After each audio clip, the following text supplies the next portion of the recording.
Hi, it's Erin from Linden Boulevard, and I'm out in my backyard enjoying this lovely fall, but not yet fall day. It's gonna be 80, 79 or something in Michigan. So this is weather that's not very long to stay with us. So I am going to try and take advantage of the time. And as I mentioned in my last video, if you haven't watched it, check it out. I'm going to link it right here. But I need to bring in over 250 plants that I've stocked up in my greenhouse all summer. So I'm downsizing one. I have some plants for sale on Facebook Marketplace, but also some of the bigger plants that I have inside, I am going to try to shrink down a little bit. One of which is my Monstera, just like your old school Monstera Deliciosa. I got this plant teeny weeny from, I'm gonna see if I can dig up an old picture. I probably won't be able to find it, but if I do, I'll insert it. If I don't, oh well. But I got this Monstera as a teeny tiny little plant from IKEA in like 2018, I think, somewhere around there. So it has been growing and growing, and I've been chopping it and propping it.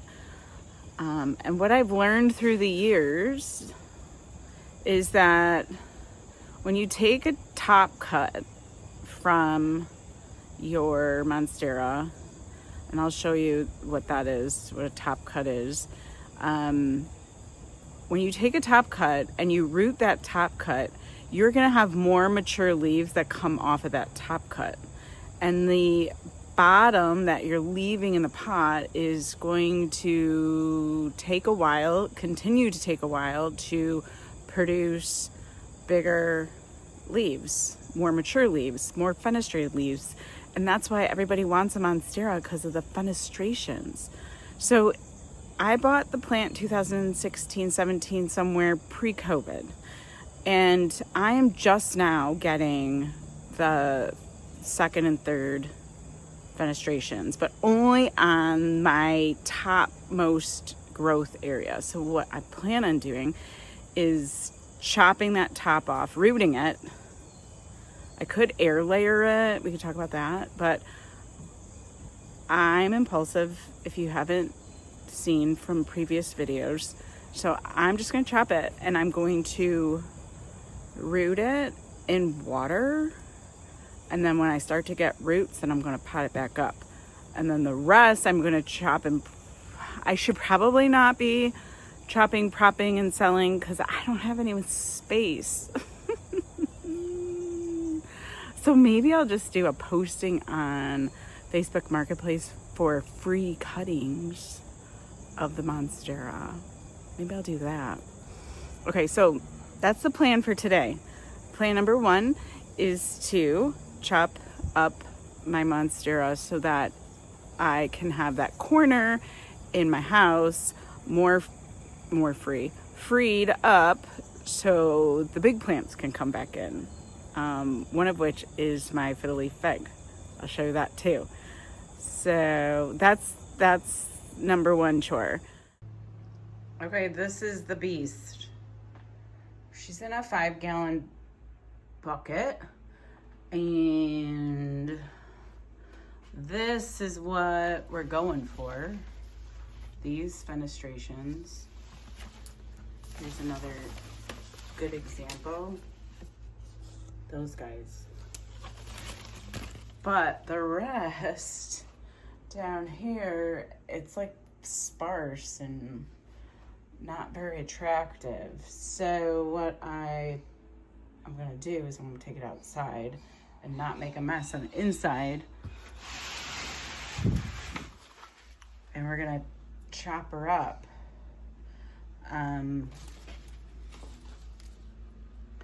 This would be like a top cut if I chopped her here and I kept these two nodes.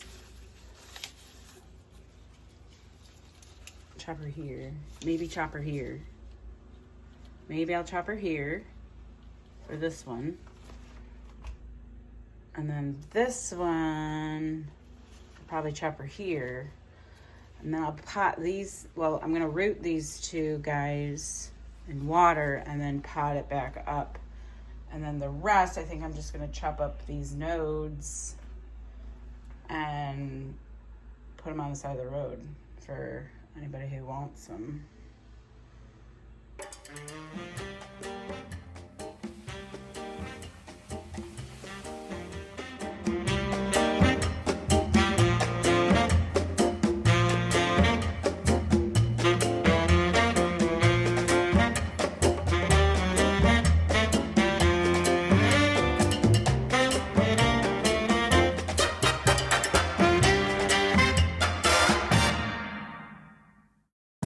Okay, so I found the perfect thing to pot my beautiful cutting in. I'll show you, it needs to be cleaned up though. Okay, this is the pot. It's a wicker basket, but it's got a solid liner in it, which is gonna be perfect to hold water. It was turned upside down in the back behind the greenhouse, so it has roots growing through it and some dirt and seeds, so I'm just gonna hose it down. Meanwhile, I had this laying on the ground. The dog stepped on it, so I have to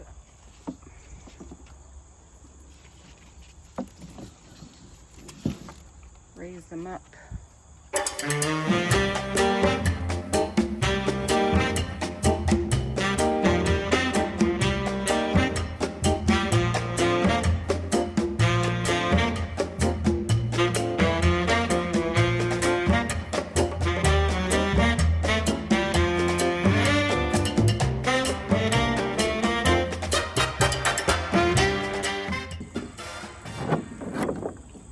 I don't know if you can see it, there's a crack.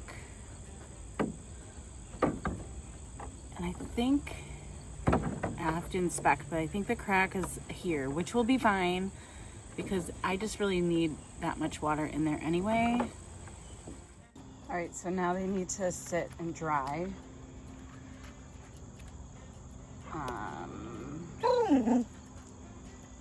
Excuse me, what you doing? What did you find? A super old toy?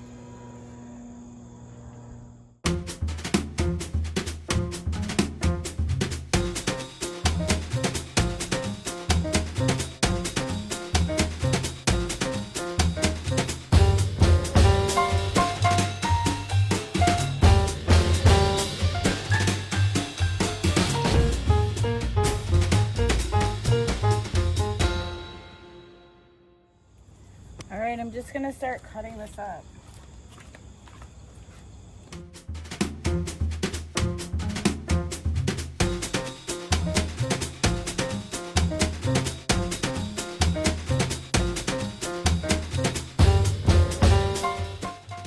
Okay, I thought I'd start maybe explaining where I cut. So every time you cut, you want to cut in between a node. Okay, this right here is the beginning of a node, and this is a node, and this is the space. It's called the intranode.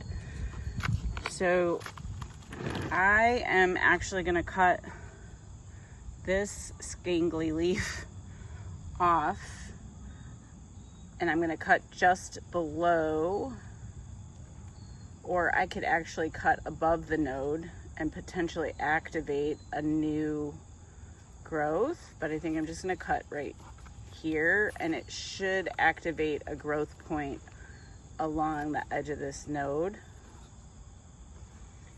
So that's what I'm going to do with that. You could potentially cut this leaf and just stick this node in moss, and it would root potentially in this space between my finger and the end. But here's an example. So here's a node, and this is like a leaf activation point, an auxiliary bud, and by cutting you will activate the hormones in here to have this start to sprout a new plant. So if I wanted, I could just actually stick this in water and potentially get roots and then get some new growth. But this is pretty spindly, so I'm not gonna bother with that. That's my waste pile. Here are my cuts here. So this can be its own plant. This can be its own plant between my two fingers, and so on all the way up the plant.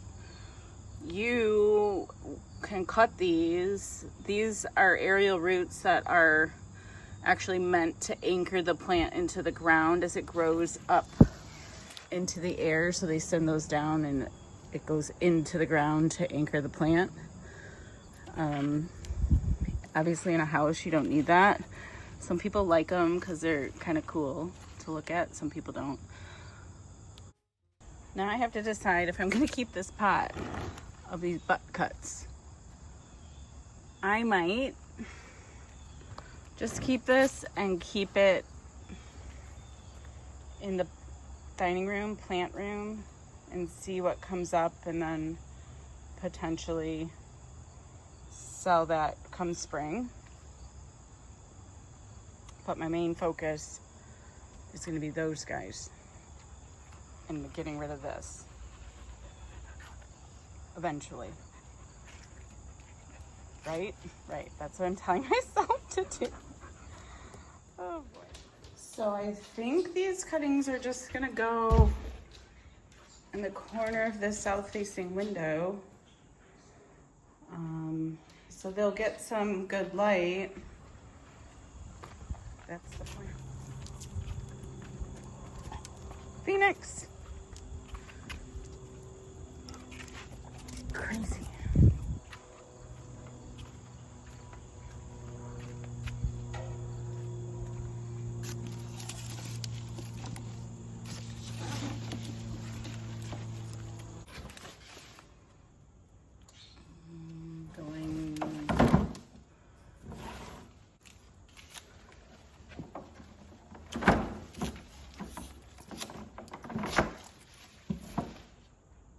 Since I have so much space,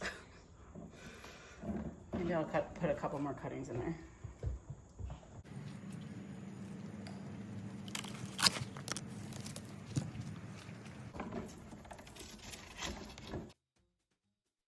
So the thought of me giving away nodes, just cuttings, quickly diminished. I'm rooting all of these cuttings in the same water as the ones that I'm going to keep. But it's better to give away a rooted cutting than just a straight cutting. Meanwhile, I'm just cleaning off the leaves of this plant, and I'm gonna throw it in the greenhouse for a little bit. Okay, this fiddle is what needs to come inside. That's gonna go where the Monstera was. But before she comes in, I'm going to clean her up really good and spray her down.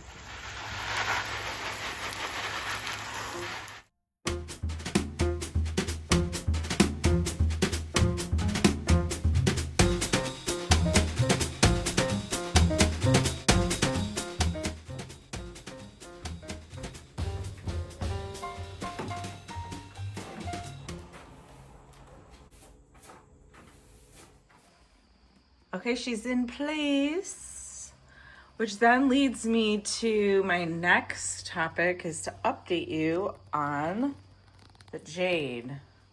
I'll link the jade video here to see how she began. But I just thought I'd let you see that wherever I pruned, the cuts fell back to the trunk. So those are what is green here. And then we have a bunch of sprouts coming along the trunk in many different spots. She also just came inside. Look at this little sprout on the tip. She just came inside. This is mid-September, so it's been just approximately 1 month from its original prune and repot date. So that's the update. I'm also going to update you on the Sansevieria. It's a little dark now, but the Sansevieria has done very well. I just thought I'd come in close so you can see all the new growth that's occurring.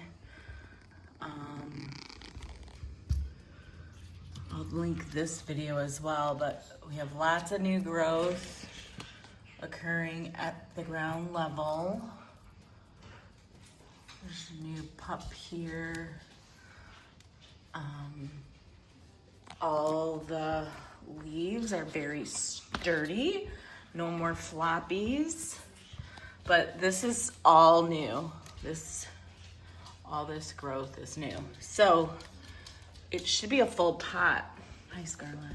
It should be a full pot come Christmas time, I'm thinking.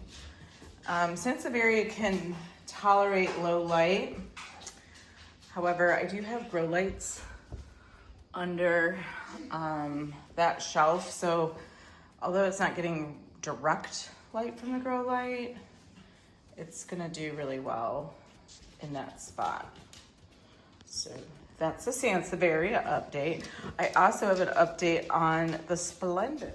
So I will insert the video again up here so you can appreciate the transformation this plant has given us.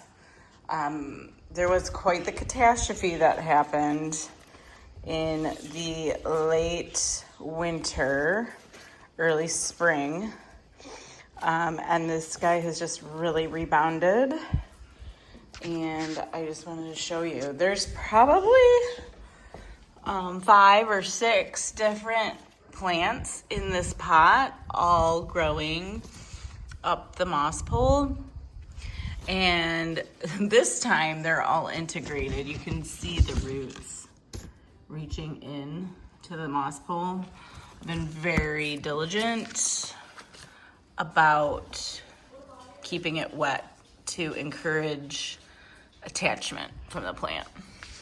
So here, I just wanted to give you that update so you can really appreciate it. And I'm debating if I'm just gonna kind of keep it trimmed or if I'll add an additional moss pole here so these guys can take off. As you can see, I've cut them back from time to time, but it's getting to the point where I need to make a decision or start doing some chops. But yeah, she's one of my favorites, the Philodendron Splendid. Thanks for tuning in. I hope I inspired you to give your plants a haircut in the future so they can grow and do some amazing things like this Philodendron Splendid. And I'm hoping the same result for my Monstera in the 6 months or so future. And the Sansevieria should be really filling out as well, also benefiting from a big chop chop. So thanks for tuning in. I hope you have a great day and keep it green. Bye.